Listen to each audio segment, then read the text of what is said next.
ठीक है, तो हमारे पास है चैप्टर नंबर 6। चैप्टर का नाम है आपके पास एप्लीकेशन ऑफ डेरिवेटिव। देखो, इसमें थोड़ा सा ना टॉपिक समझ लीजिए क्या है एप्लीकेशन ऑफ डेरिवेटिव। डेरिवेशन का कहाँ कहाँ यूज होता है? हाँ, डेरिवेटिव का कहाँ का यूज होता है, तो टोटली इस पूरे चैप्टर को 3 भागों में उन्होंने रखा हुआ है। सबसे लास्ट वाला जो सबसे इंपॉर्टेंट पार्ट जो है वो है मैक्सिमा एंड मिनिमा। इस पर क्वेश्चन आपको आएगा ही आएगा, और स्टोरी क्वेश्चन भी इसी से बनते हैं। जितने भी आपके स्टोरी क्वेश्चन होंगे ना, वो इसी से बनते हैं। इसमें आपके पास, मैं आपको ये बता देता हूँ, इसमें स्टोरी क्वेश्चन आएंगे, केस स्टडी भी इसी पे केस स्टडी भी इसी पे ही आएगी। भैया हाँ, जितने भी सैंपल पेपर दोनों तो केस स्टडी में हमेशा गलत होती है। गलत इसलिए देखो, स्टार्टिंग में गलत होती है केस स्टडीज, ठीक है, बट धीरे धीरे जब आप ज्यादा सैंपल पेपर्स करने लगोगे ना, तो आपको समझ में आ जाएगा कि किस पैटर्न की केस स्टडी था। थोड़ा सा और प्रैक्टिस करिए उसमें। कितने सैंपल पेपर करें मैंने अब मैथ के कर लिए 5 से कर लिए भाई? यार इस चीज को भी सुन लो मेरे से। 5 सैंपल पेपर, वाह।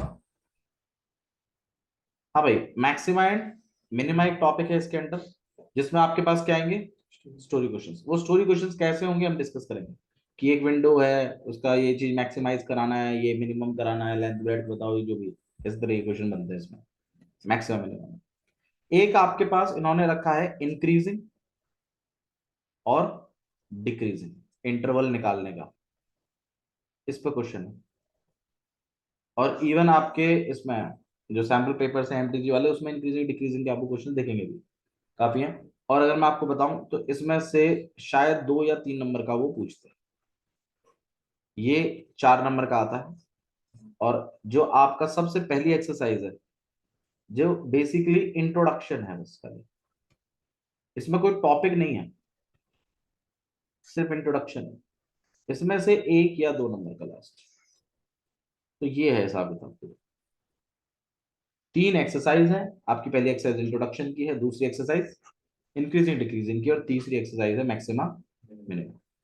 मैक्सिमम मिनिमम में 2 टॉपिक्स हैं। एक है आपके पास फर्स्ट डेरिवेटिव टेस्ट, जिसका आप यूज करते हो, ठीक है, और एक है आपके पास सेकंड डेरिवेटिव टेस्ट। इसको अच्छे से कर लीजिएगा, बहुत बच्चों का वीक चैप्टर है, इसलिए थोड़ा सा मैंने इसके लिए टाइम रखा हुआ है।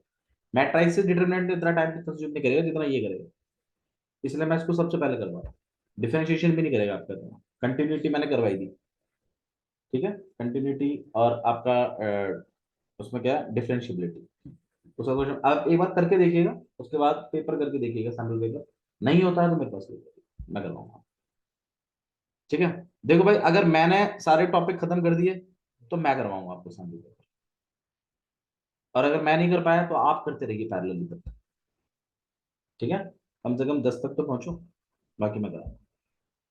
10 का टारगेट ले लीजिए, 10 तक कर दीजिए, बाकी के मैं करा दूंगा, चिंता मत करो, ठीक है। तो इंट्रोडक्शन है, इंक्रीजिंग डिक्रीजिंग है, और मैक्सिमा और मिनिमा है। तो आज हम जो पढ़ेंगे वो क्या है, इंट्रोडक्शन, और हम इसे खत्म करेंगे आज, ठीक है। अब डिफरेंशिएशन की थोड़ी सी बात कर लेते हैं भाई। D Y by D X, हालांकि मैंने आपको जब कल मैं L S D R S D पढ़ा तो मैंने D Y by D X का एक अलग मतलब बताया था आपको। ये रियल लाइफ बेस्ड है, और रियल लाइफ बेस्ड में लाइन वाइन और टेंजेंट बेंजेंट ऐसा आपको देखने को मिलता नहीं। रियल लाइफ बेस्ड है एप्लीकेशन। तो आप जो बात करते हैं वो बात करते हैं change in Y when there is change in x.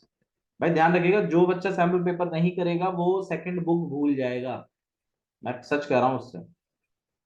Second book अगर याद रखनी है तो आप सैंपल पेपर डेली एक करिए, ठीक है। और फर्स्ट बुक के चैप्टर बेशक मत करिए उसमें से, सेकंड बुक के लेके निपटाओ। डाउट है लेके आओ, मैं आपके डाउट्स को वेलकम करूंगा, ठीक है। तो change in Y when there is change in X, आपको चेंज इन वाई बताना है जब चेंज इन एक्स आप करेंगे, देखिए। और इसी पर रख के उन्होंने क्वेश्चंस रखे। अब चेंज, चेंज भी 2 तरीके का होता है, या तो पॉजिटिव और या तो नेगेटिव, मतलब या तो इंक्रीजिंग होगा और या तो डिक्रीजिंग होगा। अगर इंक्रीजिंग है तो आपके चेंज को पॉजिटिव वैल्यू मानी जाएगी, मतलब मैं बोलूं भाई मतलब हाइट किसी, जैसे अक्ष है, अक्ष की हाइट अभी बचपन से लेके अभी तक बढ़ी है, तो चेंज हुआ है, तो पॉजिटिव हुआ है ना। ठीक है, तो इस केस में हम बोलेंगे भाई 6 सेंटीमीटर पर ईयर के हिसाब से ही बढ़ रहा है। तो पेड़ है कोई, कुछ भी लगा लो, तो ये पॉजिटिव रहेगा। अच्छा, लेकिन नेगेटिव भी होता है कभी कभी मामला। नेगेटिव कैसे होता है कि फॉर एग्जांपल जैसे मैं बोलूं भाई आई साइट जो है, जैसे जैसे उम्र बढ़ती जाती है आई साइट वीक होती जाती है। ठीक है, तो उस केस में आपकी जो भी वैल्यू रहेगी कि भाई मान लीजिए 0.6 से ये कम हो रही है हर साल, जो भी यहाँ पे आई साइड का जो भी यूनिट रहता है वो यूज करें, तो आपकी वैल्यू नेगेटिव आएगी। तो मतलब चेंज तो होता है वाई में भी और एक्स में भी। जब एक्स में चेंज होगा तो वाई में कितना चेंज हुआ वो कहता है डी वाई बाय डीएक्स। तो कहीं ना कहीं हम जो इस चैप्टर में पढ़ेंगे वो रेट ऑफ चेंज करके पढ़ेंगे। अब रेट ऑफ चेंज अगर वो बोल ही दिया कि डिक्रीजिंग है तो आप नेगेटिव वैल्यू यूज करेंगे, और अगर वो बोलता है नहीं पॉजिटिव वाली बता दो तो इंक्रीजिंग वाला मतलब प्लस वैल्यू यूज करोगे। ठीक है, अब इस पर रख के इन्होंने कुछ क्वेश्चंस पूछे हुए हैं, देखिए आइए पहला वाला क्वेश्चन डिस्कस कर देते हैं। एक्सरसाइज 6.1 क्वेश्चन नंबर फर्स्ट, देखिए क्या लिखा हुआ है इसमें। Find the rate of change of area of circle. Find करना है आपको क्या, रेट ऑफ चेंज किसका, एरिया ऑफ सर्कल का। देखो ये टॉपिक आपको समझ में आना चाहिए, क्योंकि इसमें से ना एक नंबर का वो पूछेगा आपको, एक या दो नंबर का, with respect to, with respect to its radius R, when R equal to में 3 सेंटीमीटर। ये क्वेश्चन है। अब मेरे के पास बताओ किस चीज का रेट, किस चीज का चेंज पूछ रहा है वो आपसे, एरिया। एरिया का, एरिया ऑफ द सर्कल का। देखो पढ़ो, find the rate of change of area of circle, लेकिन किसके रेस्पेक्ट में, रेडियस। रेडियस के रेस्पेक्ट में। तो मतलब आपको एरिया का फॉर्मूला यूज करना है पाई आर स्क्वायर, और मुझे जो फाइंड करना है, मुझे क्या चाहिए, डीए अपॉन में डी आर। भाई रेट ऑफ चेंज बोल रहा है किसका, एरिया ऑफ सर्कल का, किसके रेस्पेक्ट में बोल रहा है, तो भाई डी अपॉन डी आर तो लिखोगे। Change in Y when there is change in X, change in area when there is change in radius, तो डी अपॉन डी आर आप लिखेंगे। यहां पर आप आर की वैल्यू जरूर मेंशन करिए, क्योंकि इसमें बोला है कि कितने पर, 3 पर। देखो मैंने आपको एक चीज समझाई थी कि जो डेरिवेटिव है वो स्लोप देता है, स्लोप का फॉर्मूला देता है। अब किसी पर्टिकुलर पॉइंट पे अगर निकालते हैं तो उसमें एक्स की वैल्यू डाल देते हैं, तो यहां पर डी अपॉन डी आर आपको फॉर्मूला देगा, लेकिन अगर आप उसमें आर 3 रखवाओगे तो एक पर्टिकुलर पॉइंट पे भी देगा। ठीक है, अब ये चीज आपको फाइंड करनी है। अब ये कैसे फाइंड करेंगे, इसके थ्रू, तो देखने से पता चल रहा है आपको डीए के नीचे क्या चाहिए, आर। तो भाई यहां पर हमें डिफरेंशिएट करना पड़ेगा किसके रेस्पेक्ट में, रेडियस। रेडियस के, तभी तो डी अपॉन डी आर बनेगा। तो आप यहां पर लिखोगे differentiate with respect to radius. R. नहीं आ रहा, ठीक है। तो ए को अगर आप जो डेरिवेटिव करोगे तो आप यहाँ पे लिखोगे, और ऐसा ही आप यहाँ पे लिखेंगे। अब ए का डेरिवेटिव क्या बन जाएगा, डी अपॉन डी आर, यही बात तो हमें चाहिए थी।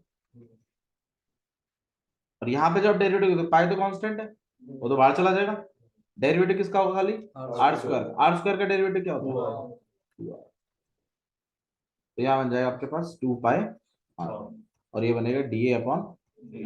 लेकिन क्या आपको सिर्फ डी अपॉन डी आर की वैल्यू चाहिए थी, नहीं, आपको तो 3 पे चाहिए D D upon D R. तो आप क्या करोगे, डी अपॉन डी आर कहां पर, ऐसे लिखते हैं, ऐसे लाइन लगा के आर इक्वल टू 3 लिखते हैं।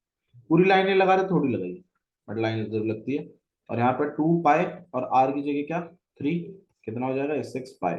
अच्छा यूनिट क्या रहेगी, यूनिट की अगर बात करते हैं, एरिया की यूनिट क्या होती है, स्क्वायर में होती है ना, मीटर स्क्वायर सेंटीमीटर स्क्वायर। हालांकि उन्होंने 3 सेंटीमीटर बोला हुआ है, तो हम यहाँ पर लिखेंगे सेंटीमीटर स्क्वायर अपॉन में नीचे क्या चल रहा है, रेडियस, रेडियस की क्या होगी सेंटीमीटर। तो आपके पास ये आंसर है यूनिट। हाँ काट के सेंटीमीटर लिख सकते हैं, बट आप ऐसे ही लिख दीजिएगा, कोई दिक्कत नहीं। ठीक है, यूनिट ना लिखने के नंबर कटते हैं। तो आपसे भैया, तो मतलब हमसे क्वेश्चन में हमेशा रेट ऑफ चेंज करके ऐसे बोलेगा, हाँ ऐसे ही बोलेगा क्वेश्चन। अब इसने तो 3 पर पूछी है, और जगह भी पूछ सकता है, 12 पे पूछ सकता है, 8 पे पूछ सकता है, अलग अलग वैल्यू जैसे बोलेगा। तो ये आपका पहला क्वेश्चन, ठीक है, जिसमें आप ऐसी रेट ऑफ चेंज आप करेंगे। समझ में? देखिएगा क्या पूछा है क्वेश्चन नंबर सेकंड में। How fast, how fast,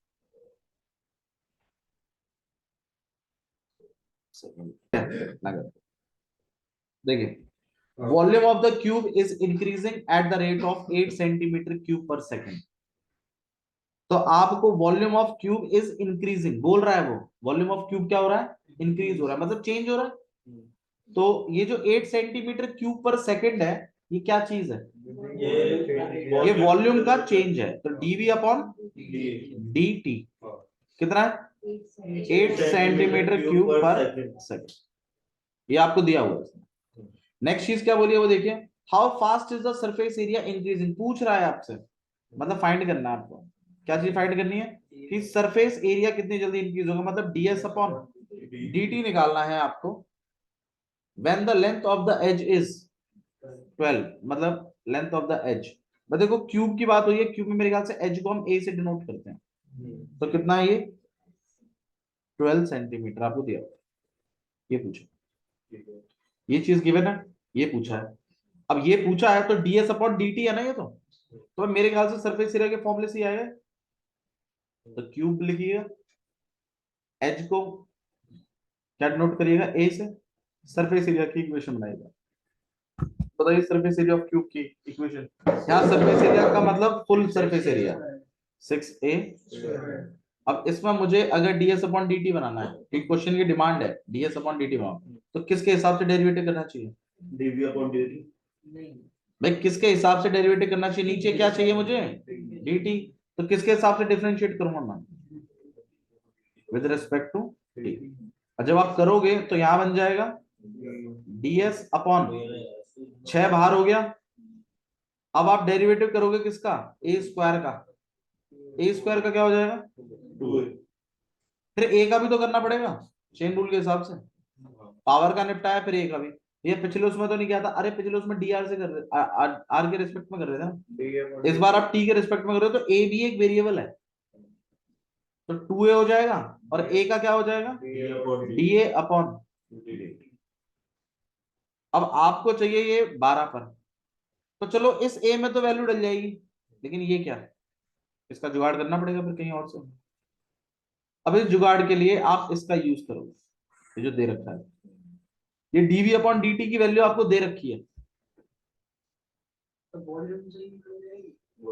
volume से डी अपॉन डी टी का जुगाड़ होगा। देखो कैसे, बिल्कुल वॉल्यूम का फॉर्मूला आप यूज करेंगे, v इक्वल टू में कितना है ए क्यूब। अब अगर मैं यहां पर डिफरेंशिएट करूं विद रिस्पेक्ट टू t, तो यहाँ v का क्या हो जाएगा dv अपॉन dt, क्यूब का क्या हो जाएगा 3a स्क्वायर, फिर a का क्या हो जाएगा da अपॉन dt। और मैं da अपॉन dt को अकेला कर dv अपॉन dt की वैल्यू कितनी है 8, अपॉन में 3a स्क्वायर लिख सकता हूं। यहां से मैंने इसकी वैल्यू निकाल दी कि डी अपॉन डी टी की जगह मैं क्या लिख सकता हूँ 3 अपॉन 8 अपॉन में 3a स्क्वायर, और यहां प्लेस कर सकता हूं। तो यहां आ जाएगा 6 इंटू में 2a इंटू में 8 अपॉन में 3a स्क्वायर। अब उससे होगा क्या, वो चीज गौर करिए, एक तो डी अपॉन डी टी हो गया, ए से ए क्या हो गया कैंसिल, 3 से 1 बार, यहाँ पे 2 बार, 2 2 जा 4, और 8 4 जा 32 अपॉन में ए, और ds अपॉन। अब मुझे भी ये ds अपॉन dt जो है कौन से पॉइंट पे चाहिए, a इक्वल टू 12 पे, तो यहाँ पे 32 अपॉन में 12, 4 से आप कट करेंगे 8 बार पे, 4 से 3 बार, तो आंसर आएगा 8 अपॉन 3। अब यूनिट पर ध्यान रखिए, सरफेस एरिया है ना, तो क्या लिखते हैं आप सेंटीमीटर स्क्वायर, टी है तो क्या लिखेंगे सेकंड, ये है। अच्छा क्वेश्चन नंबर थर्ड देखिए क्या लिखा है, radius of circle is increasing uniformly at the rate of 3 centimetre per second. क्या मतलब है इसका, रेडियस बढ़ रही है 3 सेंटीमीटर। रेडियस बढ़ रहा है, बहुत बढ़िया। तो DR मतलब by dt। dr by dt। dt। देखो पार्टिसिपेशन जरूरी है, पार्टिसिपेट दिया हुआ है। dr अपॉन dt कितना दिया हुआ है भाई? 3 सेंटीमीटर पर सेकेंड। अच्छा जी, फाइंड क्या करना है? Find the rate at which the area of circle is increasing. मतलब एरिया ऑफ सर्कल इंक्रीज कर रहा है, तो मतलब dA अपॉन dt। ठीक है। अच्छा जी, व्हेन dr नहीं होगा भैया? देखो यहां पर जो भी, हाँ अब यहां पर एक मामला बन सकता है कि भैया आपने डी अपॉन डी टी क्यों लिखा, आपने डी अपॉन डी आर क्यों नहीं लिखा? भाई देखो आर की वैल्यू कितनी दी हुई है इसमें? 12। यहां पर जो चेंज हो रहा है वो D R upon d T के हिसाब से, मतलब टाइम के रिस्पेक्ट में आप चेंज कर रहे हो। जो चेंज हो रहे हैं वो किसके रिस्पेक्ट में हो रहे हैं? टाइम। मतलब टाइम जो है वो आपका मेन चेंजिंग, मतलब जो जिस किसी का भी चेंज देख रहे हैं हम टाइम के रिस्पेक्ट में देख रहे हैं। ये बात कैसे पता चली? गिवन को देखने से। तो यहां पर आप D upon D are use मत करिए, क्या यूज करेंगे आप? D upon d t. ठीक है। अच्छा जी, सॉल्यूशन स्टार्ट कर रहे हैं हम। हाँ अगर ऐसा, अगर हमें ये चीज गिवन नहीं होती तो हम शायद यहाँ पे डी अपॉन डी आर लेते। ठीक है। अच्छा जी, अब आपको ये बात किस पे चल रही है? सर्कल, सर्कल पे है ना? ठीक है जी, तो सर्कल की बात हो रही है यहाँ पर। अब आपको डी अपॉन डी टी चाहिए। ध्यान दीजिए, हो गया क्वेश्चन?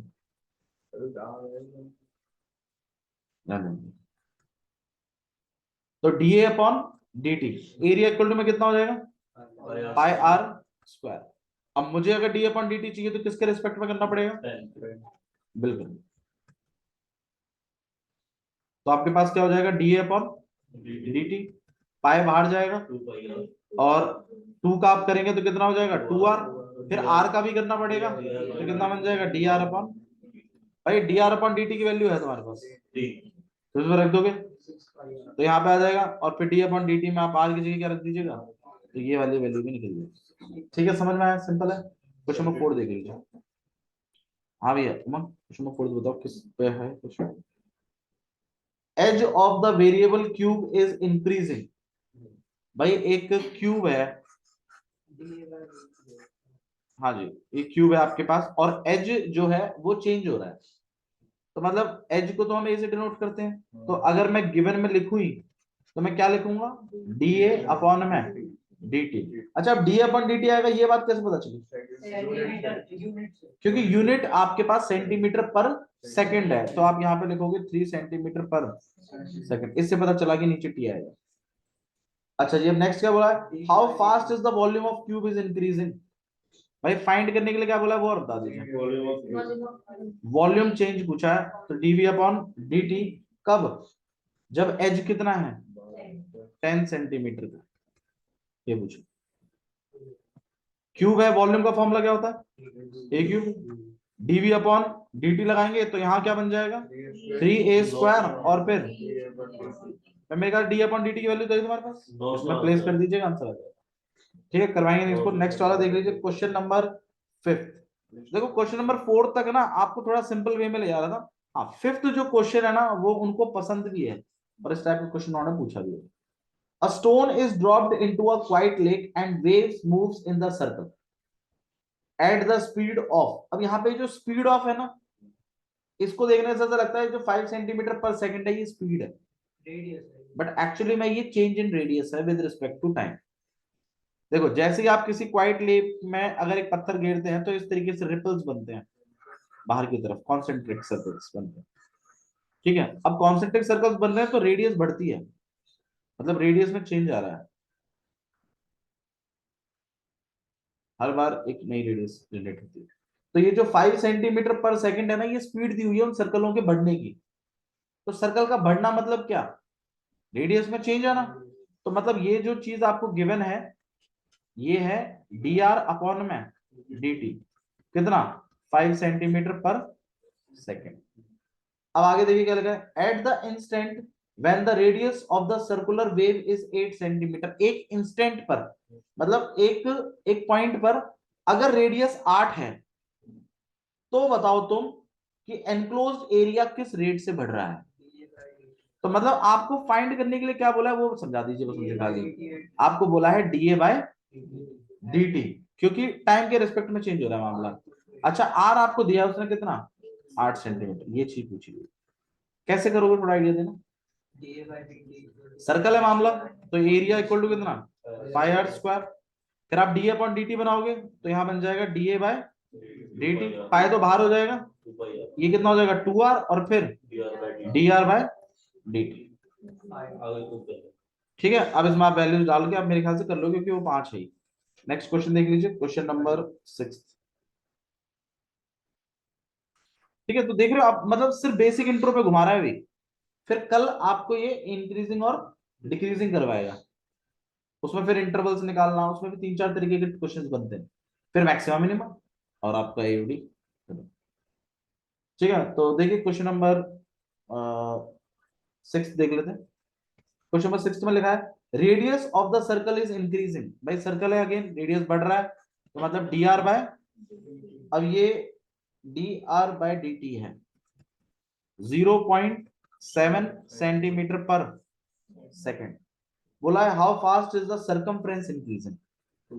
सर्कमफ्रेंस का चेंज पूछा है, डीसी अपॉन डी टी पूछा है,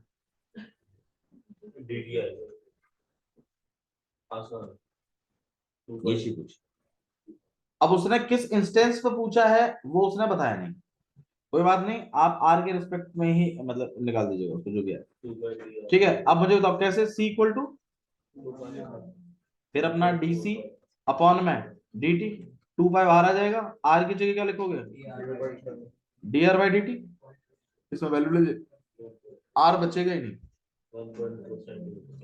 ठीक है, इसलिए शायद उसने आर की वैल्यू भी नहीं दी। क्वेश्चन नंबर 7 देखिएगा, लेंथ ऑफ द रेक्टेंगल। भाई ये अच्छा क्वेश्चन है, अगेन क्वेश्चन नंबर 7 एक बहुत अच्छा क्वेश्चन है, प्रॉमिसिंग क्वेश्चन है, आने के चांसेस आर क्वाइट हाई। देखिए क्या लिखा है, एक रेक्टेंगल है आपके पास, length x of rectangle is decreasing. एक आपके पास रेक्टेंगल है, उसकी जो लेंथ है एक्स, वो डिक्रीज कर रही है, किस रेट से, 5 सेंटीमीटर पर मिनट से। ये जो 5 सेंटीमीटर पर मिनट है, ये क्या चीज है, डीएल बाय डी है, ये लेंथ का डिक्रीज होना है। तो मतलब कहीं ना कहीं आपको डीएल या डीएल ना बोल के अगर मैं d x by d t बोलूं, क्योंकि मैंने लेंथ को क्या माना हुआ है एक्स, तो ये कितना है 5 सेंटीमीटर पर मिनट, लेकिन ये डिक्रीजिंग है, तो ये क्या होना चाहिए, नेगेटिव। कुछ में बोला गया है डिक्रीजिंग। अब जिस बच्चे को डिक्रीजिंग इंक्रीजिंग का नहीं पता होता वो इसको पॉजिटिव मान लेगा और अपना आंसर गलत जाएगा।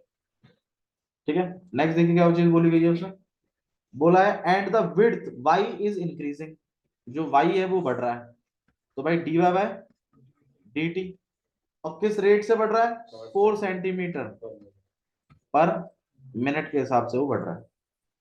अब क्वेश्चन आपसे बोला गया है कि अगर x 8 है और y 6 है, तो रेट ऑफ चेंज पता लगाइए पेरीमीटर का और एरिया ऑफ रेक्टेंगल का। तो मतलब आपको ये निकालना है dp बाय dt, कब, जब x तो है 8 और y है 6, एक तो ये निकालना है, और एक क्या निकालना है, dA बाय dt, कब, जब x है 8 और y है 6। ये काम आपको करना है। ठीक है, मेरे ख्याल से इनके फॉर्मूले यूज होंगे। पेरीमीटर का फॉर्मूला क्या होता है, रेक्टेंगल का 2 ब्रैकेट के अंदर x प्लस वाई, जब हमें dp अपॉन dt चाहिए होगा तो हम t के रिस्पेक्ट में करेंगे, x का क्या हो जाएगा dx बाय dt, y का क्या हो जाएगा dy बाय dt। इन दोनों की वैल्यू मेरे ख्याल से आपको ही वैल्यू आप इसमें लगा ही लोगे, यहाँ पे 2 dx अपॉन dt की जगह -5 प्लस का 4, आंसर आएगा -1, -2 से आप मल्टीप्लाई कर मतलब -2 आ जाएगा। अब इसके पीछे dp अपॉन dt चल रहा है, तो सेंटीमीटर पर सेकंड, पर सेकंड नहीं पर मिनट, हाँ सही बात। तो नेगेटिव का मतलब ही है डिक्रीज हो रहा है, और इसी तरीके से आप एरिया का भी कर दोगे। ठीक है, ठीक है, बाकी क्वेश्चंस आप आगे थोड़ा ट्राई कर सकते हो कुछ।